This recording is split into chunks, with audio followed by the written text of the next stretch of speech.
Good morning, good afternoon all. This is Geraldine Cross from IATA. We're happy to welcoming you for this third episode of the Maintenance Cost Conference webinar series. Today we'll talk about digital aircraft operations. This morning our host will be Chris Marcoux. He will be on with us shortly. I just wanted to remind you that this session is recorded. Your microphones are automatically muted, but that doesn't mean that you cannot communicate with us. There's a Q&A feature in the platform we're using, so you can ask questions during the presentations, and then we'll ask them these questions during our Q&A sessions at the end of each presentation. We want to remind you of the competition law guidelines. We know that on this platform you cannot directly speak to each other, but we would like you to avoid discussing any element of price, including fares or service charges, any commissions, allocation of customers or markets, marketing plans, commercial terms, or any other strategic decision that you may take.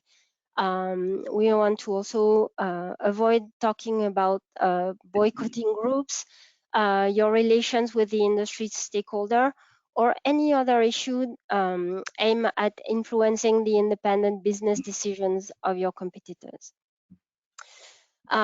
Today is the second to last episode of our webinar series. So next week, we will have the final, and we will talk with several speakers about operating in the post-pandemic. You will have access to the slide and the recording of this episode after the broadcast, and you can use the link to register for the final episode. Briefly, the agenda today, I will quickly introduce our speakers, and then we'll talk about data with them. The first presentation will be about leveraging data to optimize your aircraft operation. And the second presentation will be more about harnessing industry data to optimize material costs within the airline maintenance. And now I will introduce our speakers. Today we will have with us Pierre-Yves Benain, who is Business Innovation Senior Manager at SITA, and his colleague Joan Roca, who is Product Manager at SITA as well. And the second presentation will be made by Sebastian Vock, who is Senior Solution Architect, at Opremic Trade. Without further ado, we'll go to the first presentation with Pierre-Yves and Joan. Pierre-Yves and Joan, the floor is yours. Thank you, Geraldine. So maybe just a reminder, so there will be probably questions. So the chat is for you to put your questions, and I think Chris will take them at the end of the presentation from the two speakers of SITA. So today I'm going to share that presentation with my colleague Joan for the second part, but I'm going to start with a first introduction of SITA before I talk about MRO blockchain, which is my topic today. So for most of you, SITA is known as a network company, long established across the industry, but SITA has developed expertise in many domains and use cases for the air transport industry. So just to give you an overview, today we are organized in three businesses. So one is SITA at Airport, where we deploy solutions around resource management, solutions, baggage, targeting airports, ground handler as an example. We have another business division called SITA at Border, touching upon visa, border control, risk management, passenger lists, targeting mainly border control authorities and governments around the world. And the division where Joan and myself belong to is called SITA for Aircraft, so which has been created a few years ago, bringing together On Air and our SITA Aircom business to create SITA for Aircraft. So this is where we are focusing on solutions around cockpit communications, applications on data management for airlines, OEMs, MRO around the aircraft. So what I want to share with you also here is a couple of data points showing the relevance of SITA for aircraft in the aircraft domain. And in terms of footprint, how many customers we have, how many fleets we manage, and how many services we support around the world. Today, we have a portfolio which has essentially 3 domains. These are the green bubbles, which you see here. So the digital day of operation, which provide range of applications and data management solutions on board aircraft on ground. Recently, we have acquired a company called Safety Line, doing essentially fuel efficiency. So this is where Joan belongs to, but he will talk more about it. We've got a business of cabin connectivity and with the development of passenger solutions, Wi-Fi on board, for instance, and the unified aircraft communication. So this is a traditional area of cockpit communications. Next slide, Geraldine. So for the first part of the presentation, which is in relation to innovation, so this is something done within the Biz Lab, which I belong to, where we focus on innovation across multiple domains. One of them is the MRO blockchain solution I'm going to present in the following slides. So the next slide, Geraldine. Thank you. So before I start talking about the industry problem which is addressed here in this presentation, let me give you a little bit of history. So 2 years ago, there was a team at SITA which was appointed to investigate the landscape of new technologies that may bring new benefits to the industry. And an area amongst many others was blockchain, obviously, as a new hype. And when you start searching on new benefits, there is nothing better than finding the killer use case and the right users to work with to demonstrate the immediate benefits. So one of the first use cases identified by the team was in the domain of container management, involving stakeholders sharing their pain points. And very quickly, the group identified parts and assets movement as an area that could benefit from blockchain. So even the pains were equally shared by the airlines and the MROs, the lessors and the OEMs, and the freight forwarder of this group. The team acknowledged the amount of money and losses the industry is making in this domain, such as for the airline, for instance, missing records, or the absence of the inefficiency of parts movement processes end-to-end, the cost for the airlines and the different aspects of customer satisfaction. And for most of the participants, like the MROs, of our initial working group, they were raising issues in relation to keeping parts value across sales transaction, keeping consistency about maintenance history, the ability to track back-to-birth information across various organizations, and the ability to commit on timelines during the repair process.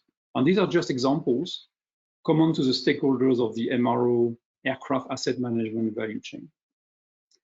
And since the activities of this value chain are supported by the MRO ERP system, we saw also in the same discussion the related IT problems, because no one today is capable to tackle seriously the ERP transformation, because it requires not only to tackle one relationship or point-to-point relationship, but also a business process across transactions end-to-end, touching multiple stakeholders.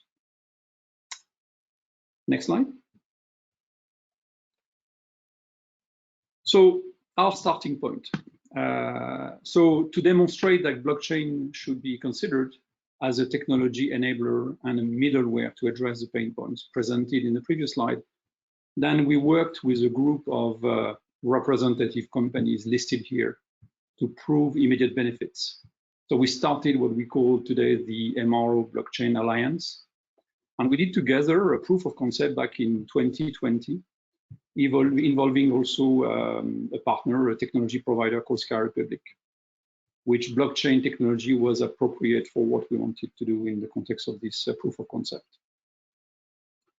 So to coordinate this project, and SITA has been selected by the members of the Alliance. We call them the founding members of our initiative, because we are the only organization capable of bringing together and federating such a project across market segments and stakeholders in the air transport industry. And this because we are unbiased and neutral as an organization. So the POC, or the intent of the POC, was to select and demonstrate quickly a subset of immediate benefits, such as the one which are listed here below. End-to-end, so addressing the end-to-end process inefficiency from the old world to the new world, or the trust of information sharing, which is essential to share and maintain records across organization, the time on the SLAs, making the maintenance process and the timelines more predictable, and the parts value protection, again, in relation to having the right information ready to use and make all the parts transaction ready between two organizations or more organizations. Next slide. So why is blockchain appropriate? I mean, there is no intention here to start what I would call a technology race or promote blockchain or promote technology. But we see blockchain today as being a valuable enabler. So maybe before I start talking about the benefits we can get of blockchain, a few words about what is blockchain. So blockchain, in a simple term, is a sort of common database shared across a group of nominated stakeholders, for instance, an airline, and an MRO, and a lessor, and a freight forwarder, where each of them has its own copy of the database. So blockchain orchestrates through a mechanism called smart contract, the replication of information, the distribution across the various copies. This is what we call the blocks. And finally, blockchain verifies that every copy is identical, making the information trusted across the different stakeholders participating. So what does it mean for our asset or aircraft asset transactions? So as you can see, within an ecosystem involving peer-to-peer transaction, as the one I illustrated on the left of the slide, if each of the company participating to the same smart contract can visualize and can follow the different steps of part transaction processes and benefit from full transparency and trust on the data which are exchanged between the different parties. But there is one aspect which is very important with blockchain. This is the middleware. So today, what does it mean? It means that you can plug it to your existing ERPs. It will help addressing the gap without any major transformation on related costs. So we are not talking here about millions of dollars. Next slide. So where are we with this? So I was mentioning the POC. I was mentioning the choice of blockchain as a technology. Now, where are we and what are our plans? So we started this year the development of two solutions that will be ready in the course of 2022. One is called track and trace, with an immediate focus on the end-to-end orchestration on processes. And the second one is called chain of ownership. So here we focus rather on records, on the tracking, on the creation of a universal digital passport. So the chain of ownership is very promising for us, a very promising area. And although we are starting our development with data around the digital passport capturing parts transaction information, as we see here, we see a number of other use cases raised by different companies or people we are meeting around the world. An example could be, for instance, the collection and the normalization of aircraft leasing information. Next slide.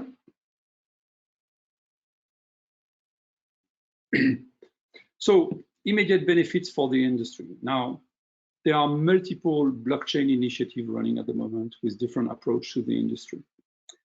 What I'm trying to illustrate here is how we SITA, we differentiate, and what are the three things to remember about this initiative, and why we SITA, we are not only doing the right things, but we are also the right organization to do it. First of all, there is an expertise on a domain which we have to a certain degree because we have been at the creation and we are managing Spec 2000 solutions since a few years now.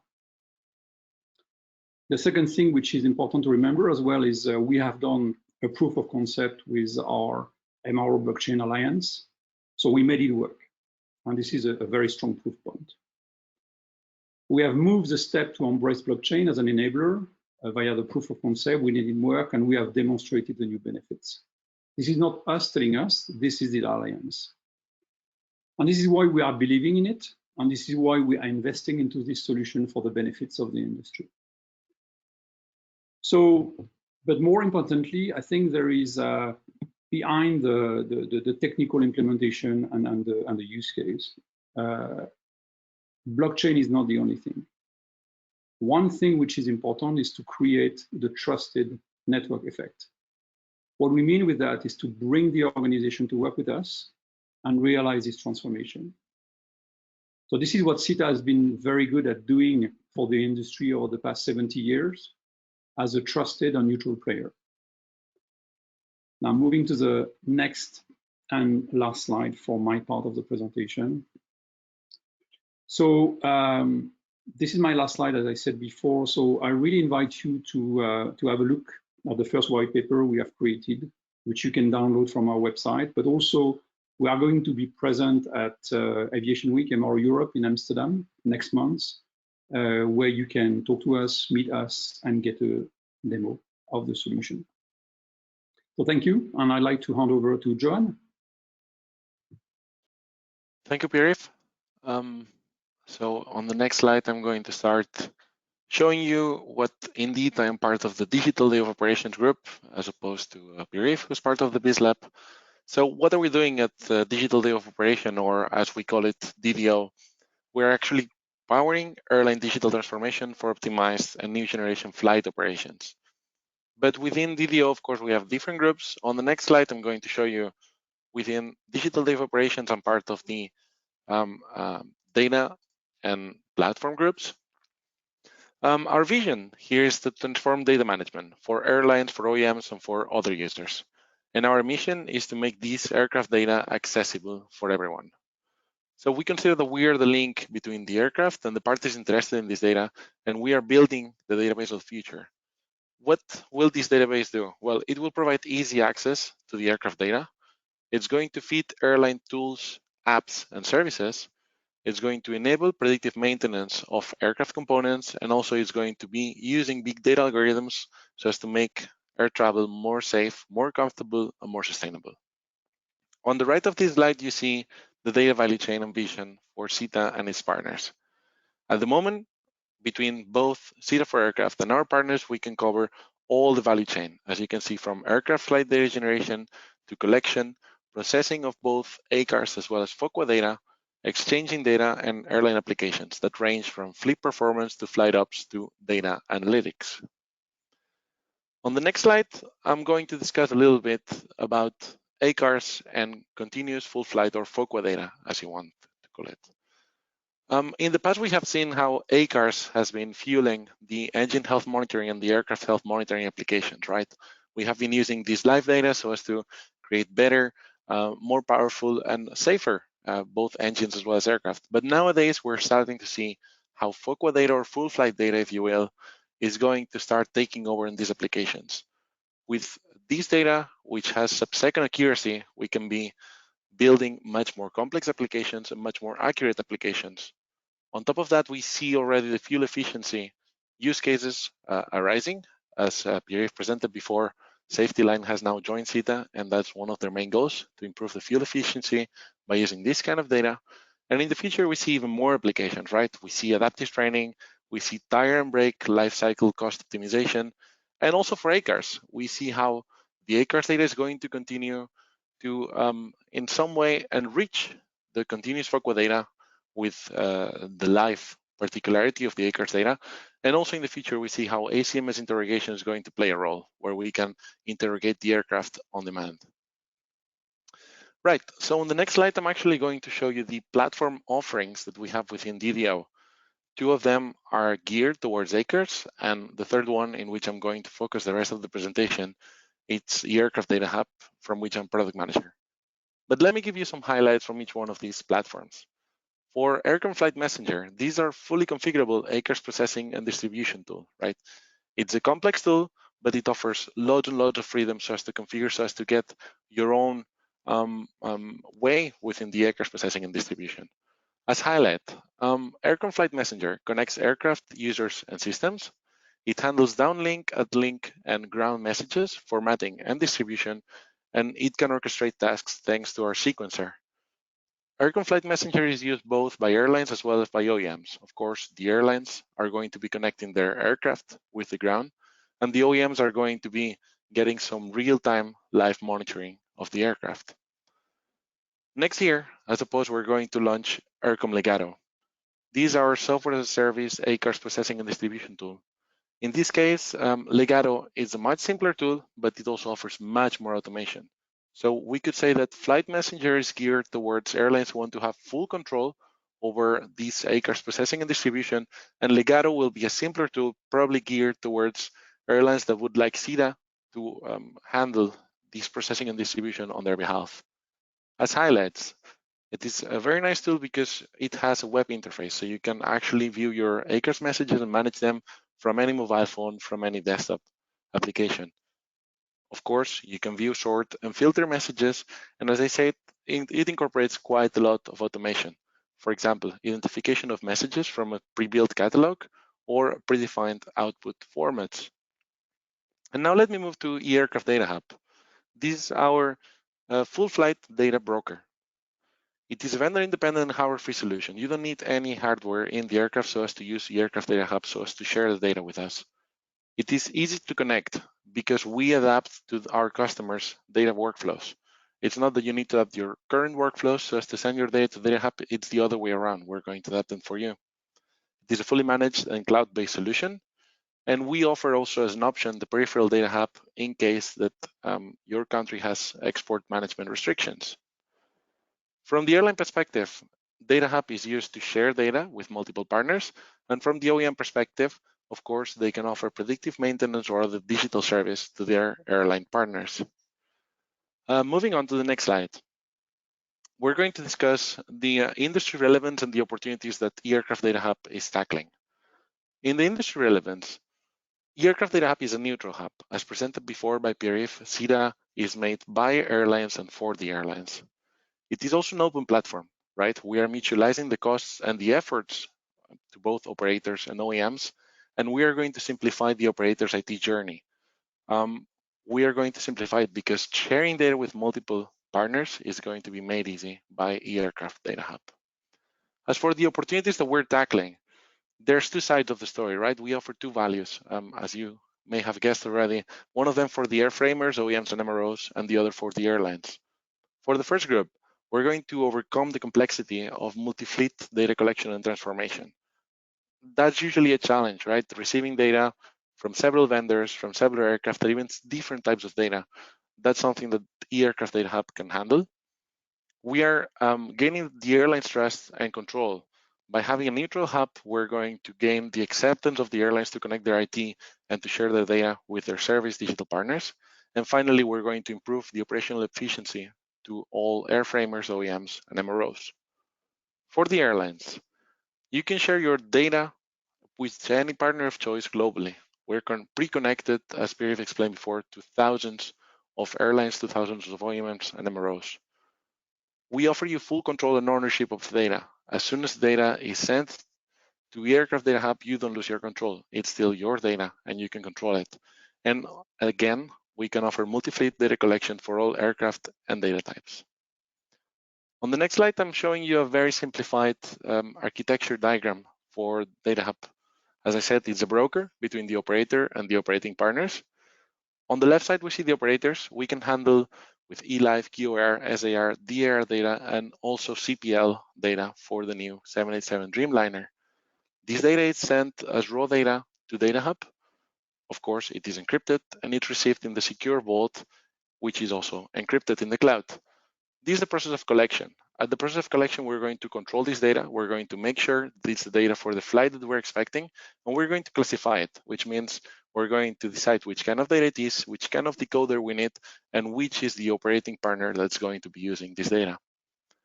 After decoding it, we're going to apply a filtering step, of which I'm going to talk more in the next slide, and then a post-processing in which we clean, we validate the data, and we apply customizations by the airline's operating partners. At this point, the structured data is ready to be placed into the other encrypted secure vault, which is specific for each operating partner, so separated from all the other partners. And that data is going to be sent for them to apply their analytics, their algorithms, their predictive maintenance, and the other services that they will offer to the operators. So on the next slide, I'm showing you a bit more about this filtering process, which at its turn has a lot to do with the ownership of the data by the operator. Data Hub is a fully managed service. This means that we monitor our links, we perform the transformation, and we perform the filtering on behalf of the airline, right? So on the left side, you see the operator sending the raw data to Data Hub. At that point, we're going to be constantly monitoring the link, make sure that it's up. We're going to make sure that it's secure, and we're going to make sure that all the rules are up to date so that the airline is only sharing the data with who they want. On the right side, we're going to be, of course, decoding the data, post-processing, but most importantly, filtering the data. And the operator is going to be the one deciding which parameter each data consumer is going to be getting, right? So for example, in this example, you see the data consumer 1 is going to be getting all the data, but 2 and 3 will have some specific parts of the same raw file shared, which are going to be cut out, and only specific parameters are going to be shared. And moving on to my next slide, Aircraft Data Hub has value for both operators as well as OEMs, MROs, and service digital partners. The main value that we see is that we're facilitating the many-to-many. There's already hundreds of operators onboarded with Data Hub, sharing their data with Data Hub, and we at the moment are sharing this data with Rolls-Royce and OptiFlight as wished by the operator. OptiFlight, of course, is part of Safety Line, which is the recent acquisition by SITA. But at the same point, we're discussing with other OEMs, MROs, and other service providers, which we plan to onboard in Data Hub by the end of 2021 or very early 2022. How can we make this connection? How can we offer to each airline sharing their data with all the data consumers, or to each data consumer to actually connect with thousands or hundreds of airlines? Well, this is just one light IT project. In our experience, with less than 16 hours, you can connect to Data Hub and start sending or receiving data and unlocking all the big data benefits for these services.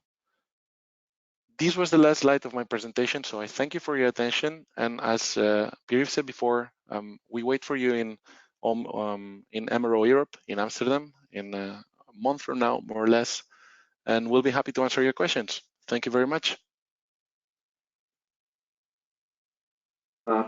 Please use the, I'm back again. I don't know, my camera has some issues today and my connection. So please type in your questions in the chat box for our colleagues here, for Pierre-Yves and Joan. So I have a question. I think it's mostly for Joan. In many cases, as you are aware, there is a significant cost, especially for ACARS transmissions. So, which is actually prohibitively expensive for airlines to use, but using it, you can get the maximum benefit.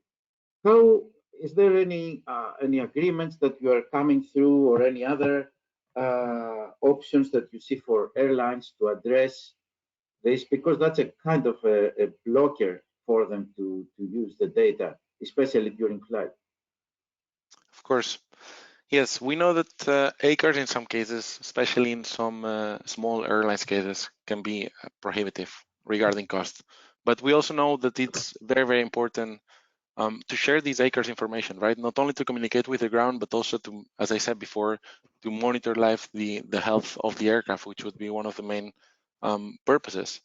On that side, we're working so as to make easier the sharing of ACARS once it gets to the ground, right? So that you don't need to pay multiple charges once the aircraft data reaches the ground. This means that instead of using maybe data link services on the ground, we can use other, for example, IP services, so as to share this data, which would significantly reduce the cost and would make it much easier to share this data with multiple partners. Okay, thank you.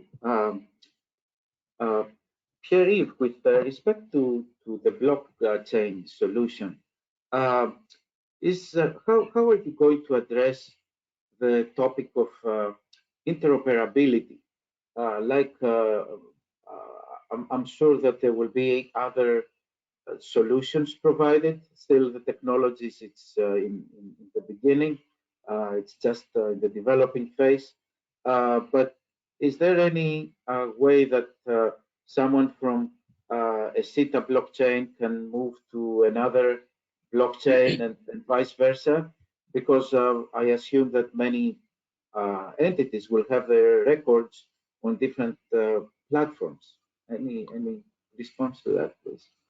Yeah, so you're absolutely right. So one part of my presentation, I was talking about the multiple blockchain, and there will be multiple solutions on the market. There is no way people believe there would be a monopoly. But we have to say as well that these are the early days. So I think that every blockchain initiative has probably its focus group of users, and we've got our MRO Blockchain Alliance, and we are developing other streams of engagement with other companies. And at some point, when we start building up the roadmap on the use case, some of them will start to talk to us about interoperability. I mean, this is something we have in our plans, but at the moment there is nothing really concrete to say we want to connect with this blockchain or this other. So the game is to be open and make sure that we bring value to our solution and to our customers. Okay, thank you, Pierre. Also back to Juan. Is there one of the entities that has developed and invested a lot of effort in this area of data sharing between especially the OEM and the operators is kind of the whole Skywise program, but there are other programs available. Do you envision that there will be any interconnection? It's kind of a similar question to what I asked to Pierre-Yves. How do you see that this will be affected if someone wants to use some data in the SITA platform or in the Skywise or any other platform? How easy is that going to be? As you can imagine, SITA is in contact with most of the players in the market. I mean, we talk to them regularly, even though we may be you know, competitors or even indirect competitors in this case. This data sharing world, especially data sharing of full flight data, is in its youth, right? We're starting to do this, we're starting to see the benefits, and we're starting, or the OEMs and the service partners are starting to develop the services for this. I think that if there's a need for this, we will be ready for it. We're making sure that we'll be ready for it. Let me rephrase that. And I'm sure there will be opportunities in the future so as to be able to share data and to be able to share services between the different players in the market. Okay, thank you, Juan. A question for Pierre-Yves with respect to the blockchain. How do you see that the blockchain is going to address the events that are happening on parts? Do you see that this will be a continuous interface? So when something happens, it is recorded on the blockchain, or do you see more that it's happening towards when someone wants to trade, let's say, for example, a part? Like, is it going to be a continuous monitoring of parts or providing data about certain parts? Any thoughts about it? It may be a more detailed question for the future, but I don't know in case you have thought about it, and what's your response? Yeah, I mean, I can give you two answers, Chris. One is what we see at the moment coming up as part of the discussion with customers, and the second one is my personal feeling. So on the first question, at the moment, we are discussing about a number of use cases. I mean, obviously, if I talk about the digital passport, the focus is very much about creating the traceability on parts ownership, on part transaction. Now, why and for what type of part is it important? My assumption is for the most expensive parts for now, but I don't exclude that in the future any part with a serial number or a repair scheme would fall into this traceability scheme if it's important for airworthiness, for instance. Okay. I think with this, we may conclude your presentation here. And thank you very much for your participation. And I hope next time we'll have the opportunity to have a face-to-face meeting rather than this webinar that we have some challenges, especially today with myself. Thank you again for participating. Thank you. Thank you. And with this, we'll turn over to our next speaker and our next presentation, Sebastian Vock, who is a senior solution architect with Opremic Trade in Germany. And he will be talking to us about harnessing industry data to optimize material costs within airline maintenance. And you may have heard, but we're working, IATA is working close with Opremic on the MRO Smart Hub, and we look forward to Sebastian's presentation. Thank you, Sebastian. Thank you very much, Chris, for this introduction. And also from my side, a warm welcome to this third episode of this year's virtual MCC series. In the next 15 minutes, I'm going to present you some possibilities and opportunities to use industry data to optimize material costs within the airline maintenance industry. And please feel free, as a short reminder, please feel free to already type your questions in the chat window during the presentation so that you can catch up later at the end. Next slide, please, Charlene. If you think about the cost structure in the MRO industry, obviously MRO or material spend is the largest cost category in this area. It's really a pain in the ass because 60% of all costs related to MRO industry are for material spend, and this is excluding repairs. So for 2020, it is estimated that around $31 billion have been on material spends. And this is obviously more than the labor costs and immediately implies the fact that reducing material expenses, being in charge of material costs and being able to monitor them is one of the key drivers for being successful in the MRO industry.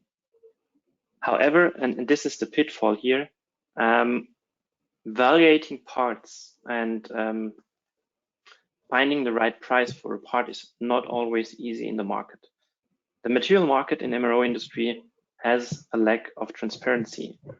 Prices are not really available, references are not available. The only thing that you can find out there on common platforms are quotes or offers, but no clear valuation. And this makes it really difficult for companies, airlines, MROs in the industry to evaluate parts, to evaluate material, and especially used serviceable material, which is getting more and more important, becoming more and more important in the industry. So the question that arises from these facts is, now, is it possible for airlines and MROs to reliably and easily quantify their savings potentials or even to identify their savings potentials for material in the industry? And another question that arises at this point is, how can IATA support here the industry members? And on the next slide, I'm going to present you an opportunity how this can be done and what is necessary to learn about your savings potentials if you're a company in the MRO industry. And the key factor here is knowledge about industry data. This can really save you money and enable you to know the savings potentials you might have. And IATA has built up a database here, an industry database, where data from various entities in the MRO industry are collected. It's customer data from airlines, MROs, traders, and OEMs that is contributed on a regular basis to an IATA database that is located in the safe data harbor of IATA as the neutral and supportive entity of the industry. We're talking here about transaction data that is collected. This means this database stores anonymized transaction data, purchase orders, sales orders, and information on repair orders of these market players. And this is a very unique database, an industry reference market intelligence in the MRO industry. And the data inside the database can now be used for various applications to improve the material costs, to reduce material costs for industry players. And one application that is integrated already in the IATA MRO Smart Hub is the calculation of a fair market value, an FMV. This FMV, as it is designed in IATA MRO Smart Hub, is a neutral and reliable base price for a material. This base price is calculated mostly on transaction data. That it means it's a robust and substantial value that enables airlines and MROs immediately to evaluate material and complete inventories by applying this fair market value, and of course the database in the background with the industry reference data.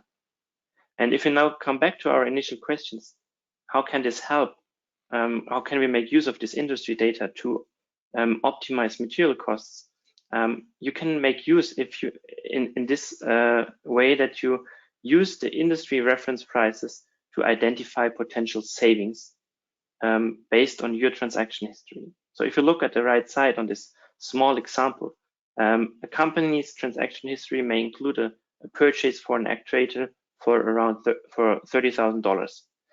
If this data set now is used and applied to the IATA MRO Smart Hub platform, and where the FMV is available, it's a real-time online analysis of this data set.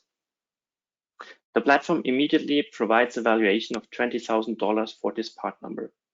And having both values on hand, the company is able to identify and quantify a potential saving regarding their material spend of $10,000. This is the potential savings they can have or they may have with this transaction. And if you now enlarge the picture and not only think, like in this example, of a single transaction, but of a complete transaction history of a company, including purchase orders, sales, and repairs, then and you are able to accumulate the values, the results, and to have a visualization of them, it becomes clear that with this industry data on hand and the platform on top, IATA MRO Smart Hub, you are able, as a customer, as a company in the MRO industry, to quantify your savings potentials. And now on the next slide, I'm going to dive a bit more into the details. And first of all, I want to show you what types of KPIs are calculated in IATA MRO Smart Hub for this type of benchmark. So if you look on the lower left corner on this example, this is an example for a parts purchase. And the idea now behind identifying potential savings is to compare the purchase price, which is here referenced as total spending, against the fair market value as a market reference valuation for the part. And if the purchase price or total spending was higher than the fair market value, this is the left example, then the gap between price and fair market value is identified as a potential saving. And on the other hand, you have the opposite case where the fair market value may be higher than the purchase price, and then the gap between fair market value, the market reference based on industry data, and your purchase price, your individual purchase price, is identified as an achieved saving, a situation where you already have performed better than the market by coincidence, by a strategic decision, or by using any other insights you may have. So far for the purchase case, but I mentioned that we have already also data on sales and replacement or repair orders on IATA MRO Smart Hub in this database. And on these applications, we are also able to calculate potential savings and the achieved savings. For the sales case, I mean, it's just switching around the examples. If you sell for a price higher than the fair market value, and then the gap between the sales price and the fair market value identifies achieved savings or earnings. And if you sell below the fair market value, then the gap between FMV and your sales price are potential savings or potential additional earnings. And for replacement, the thing is that you have to assume that the fair market value is a reference price for purchasing parts in the market. And then you can compare your repair costs, your repair prices to this fair market value again. And again, if the repair cost was larger, higher than the fair market value, you could have replaced the repair event, and everything above the FMV is a potential saving. And on the opposite, if you have repaired for a price lower than the fair market value, the gap between FMV and your repair costs are achieved savings. So this just for your insights, what type of KPIs we are now calculating. And now if you look at the rest of the slide, there are two screenshots visualizing how these KPIs are used on IATA MRO Smart Hub to visualize the potential savings a company can have in their material processes. It's really a from top to bottom approach here. We provide information on a company level and then separate the KPIs, the potential savings and the achieved savings by the different divisions, sales, purchase, and replacement. And we go even further down the road into the different applications.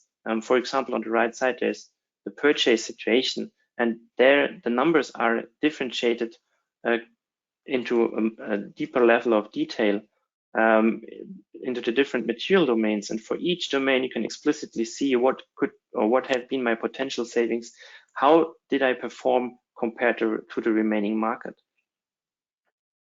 And last but not least, on a quite tactical level, on a part number level, the platform is also able to compare the internal transaction history of a company to the market reference and to identify opportunities for savings in material procurement and to elaborate, to visualize also the areas where you have already performed well compared to the market reference. So there are both possibilities, both KPIs are available on the platform, and you can track your progress in using and optimizing your material spend.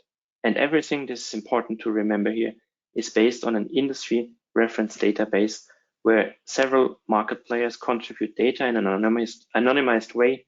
And this data is then used to really identify opportunities to optimize material costs. Now, after looking at these examples, on the next slide, I will finally come back to the initial question. Is it possible for airlines and MROs or general industry players to identify and quantify savings potentials? Yes, it is. We can clearly answer this question. However, to do this, they need access to such a neutral industry database. And this database has to consist of transaction data. There's no, not of quotes or offer prices only. This has to be a real industry reference database. And this is where IATA supports the industry very well, because IATA has created such a database as a neutral and supportive entity in the industry without any commercial interests. And also IATA has a long-standing history in handling sensitive data. So it's really a safe data harbor where this sensitive company information can be stored. It is secured. The latest safety standards are applied, of course, and companies can make use of this market information. And with the IATA MRO Smart Hub, there's on top of this database, on this unique database, there's a grown and major platform that enables airlines and MROs to make use of this market information. And this is very simple. By providing data to the MRO Smart Hub, companies can immediately get access to a real-time benchmarking tool that is provided inside the system in combination with a continuous monitoring of goal achievements, as well as a management information system. As you have seen, there is this from top to bottom visualization where you can really on a high level access aggregated numbers on the company's performance. And everything is done on industry data.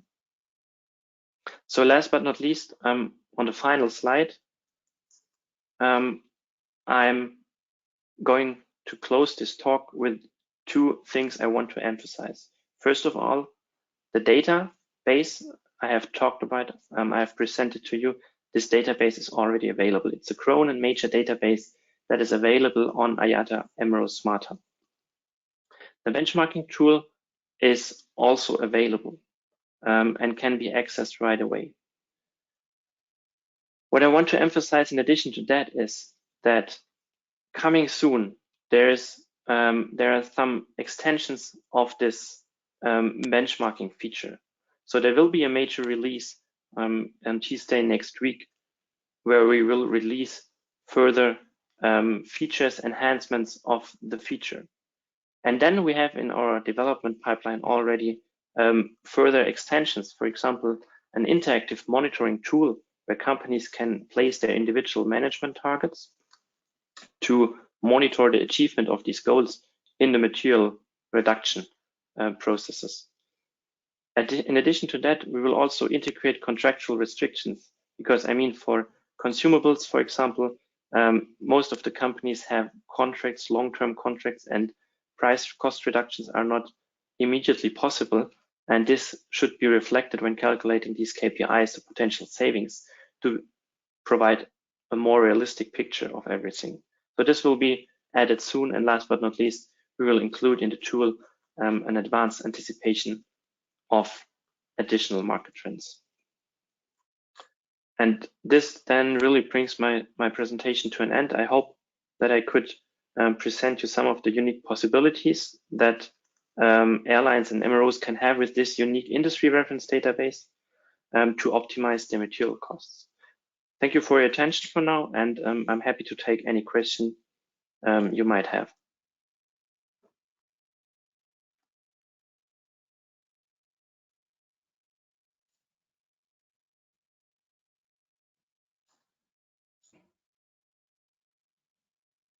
Thank you, Sebastian, for your presentation.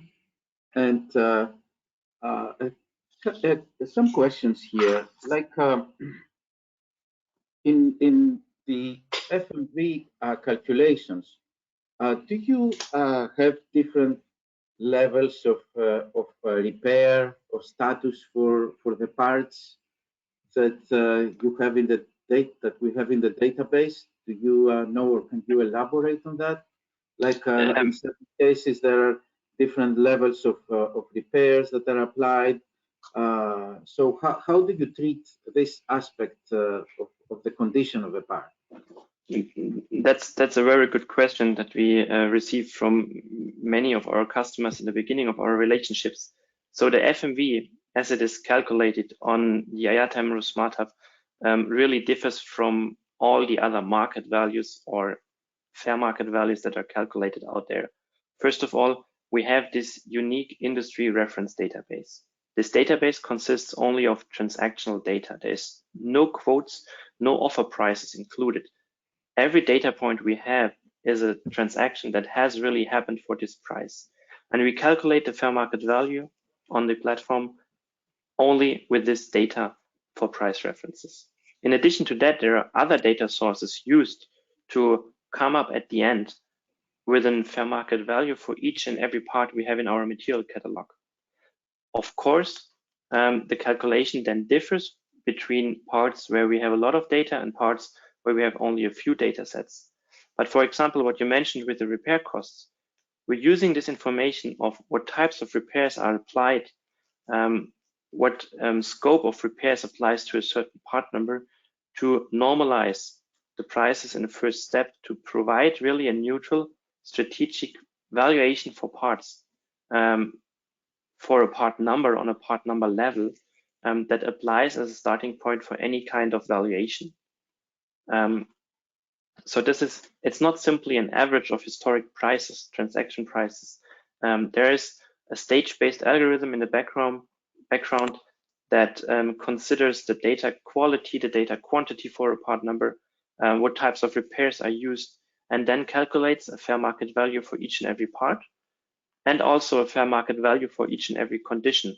So we provide different values for the part in as removed condition, as well as the part in service able, overhauled, or new surplus condition. Thank you, Sebastian. We have a question from the audience. How many airlines and vendors are currently contributing to the MRO Smart Hub database? So we have more than 15 companies, airlines and MROs out there that are currently contributing to the database, transactional data, purchase orders, sales orders, and repair orders, as well as, and I probably forgot this to mention, we are also collecting additional data information like material catalog information, technical informations, interchangeabilities. We have a significant database of interchangeabilities and modifications for part numbers. So these are all things we're collecting from these different industry players. Thank you, Sebastian. Can you elaborate a little bit more on the, you use the inputs from the actual sales or actual transactions that are happening, I assume, if you can confirm that, and also in what goes into the calculation of the estimation of the fair market value, if you can elaborate on that, please. So as I mentioned, we're using this transactional data we're receiving from our customers, and this means that the primary data source of the fair market value calculation is really a database of historic purchase or sales transactions or repair transactions. So there are no quotes, no offers, and this data is then the general FMV calculation. The algorithm consists of 3 steps. We first of all use the data and clean it up, normalize the data. I mean, we receive transactions for a specific serial, which has a specific condition and life is in a specific life cycle. And we use this information that is contributed to normalize the prices, to create a normalized price for every transaction data set we have. And these normalized prices are then used to calculate the fair market value. First of all, if it's possible, we use only the transactional data to calculate the fair market value. If this is not possible, we're applying some cross-reference algorithms, machine learning algorithms, to apply also the 8 other data sets and incorporate them into the calculation. And last but not least, we have, of course, some fallback stages where we use general industry data to calculate or to provide a fair market value.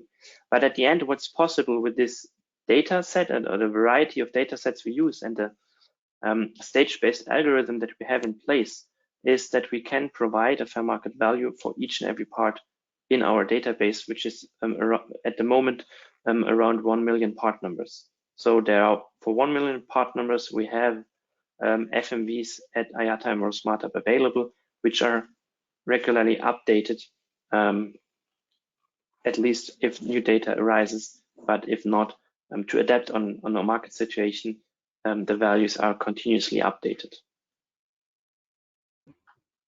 Okay, thank you. Thank you very much, Sebastian.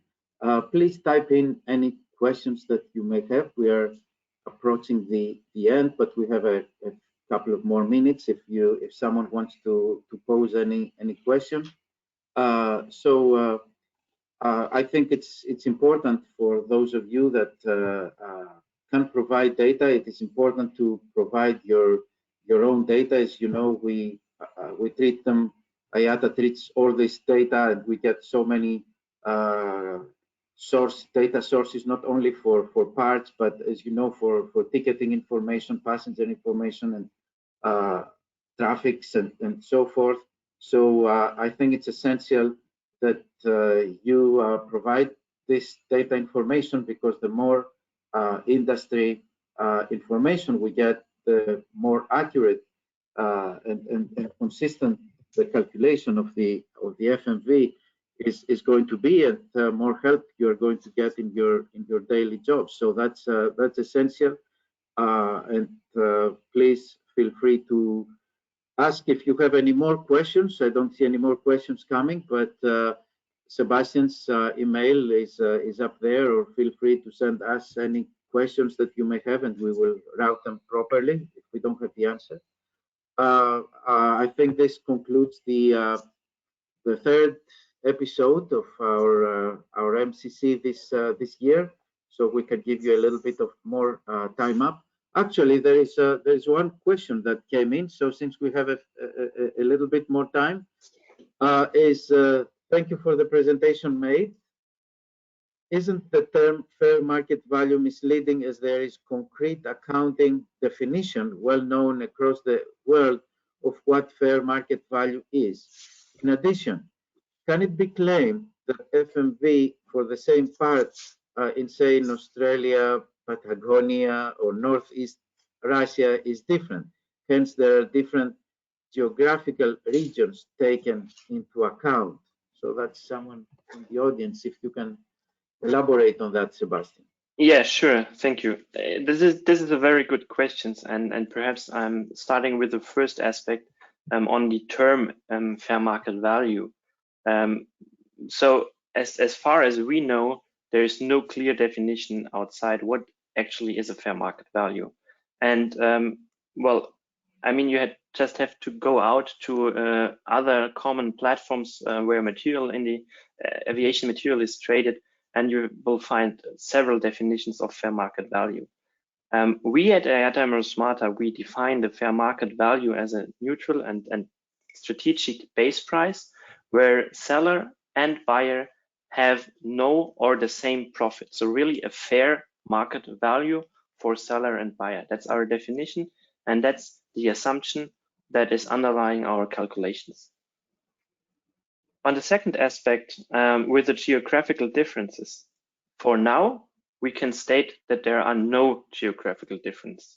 And why I'm so sure about this, I mean, we have this unique database, and we're continuously elaborating and analyzing the data we have to provide the best functionalities, the most supportive functionalities to the industry on IATA MRO SMARTA. And given the current database on this more than 1 million part numbers, we cannot identify any geographical differences. I know that everybody assumes that there are geographical differences, but if you look at the data with an analytical mathematical approach and try to calculate levels of significance and this statistical stuff, you will see that there is nothing. There are no differences, and it's only the feeling, the gut feeling of people in the industry that there are differences. And that's exactly the point what I tried to emphasize with my presentation. I mean, everybody of us has gut feelings about pricing. Every company has their internal transaction histories. Everybody thinks he can evaluate a material, but at the end, nobody, except for people using IATA MRO SMARTA, has really a market reference for transaction prices. I mean, every pricing reference you find out there for now, outside of IATA MRO SMARTA, are quotes, offers. This is not what's actually paid at the end. So the approach here that and the support that IATA is bringing to the industry is really to reduce these assumptions that are out there, the idea of evaluating a part only on internal history, but using market data, reference data, real world anonymized transaction data to evaluate parts and to, at the end, being successful in the industry.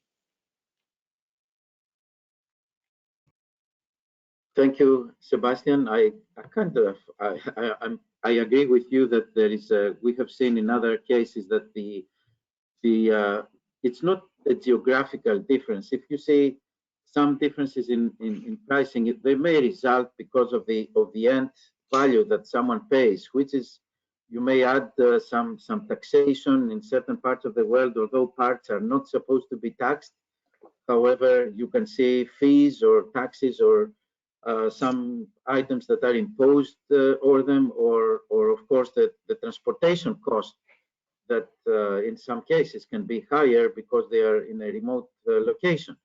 So I actually fully agree with you on that, that this is a global business and geography doesn't play as much role unless there are other parameters that are underlined.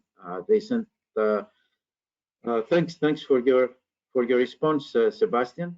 Thank you. So I just wanted to point out that the presentations and the recording of the webinars are available and will be available on the event page for the MCC. So please log on and get those, and feel free to send the links to other colleagues in the industry as these recordings and presentations are available. Feel free to get in touch with our speakers either today or in the past or in the next webinar coming up, and they will be available to provide you any further information that you would like to have. So some links here on the page about the MCTG and the efforts in this part of the business that we are trying to promote. And we're trying to work actually with a number of technology providers to incorporate all these benchmarks in their IT solutions. And it will take some time, of course, and we look forward to our next and last session next Wednesday about safely restarting the aviation industry. So feel free to get in touch with us, and thank you again for your participation today. Have a nice remaining of your day wherever you are, or good night for those of you in the Far East. Bye-bye.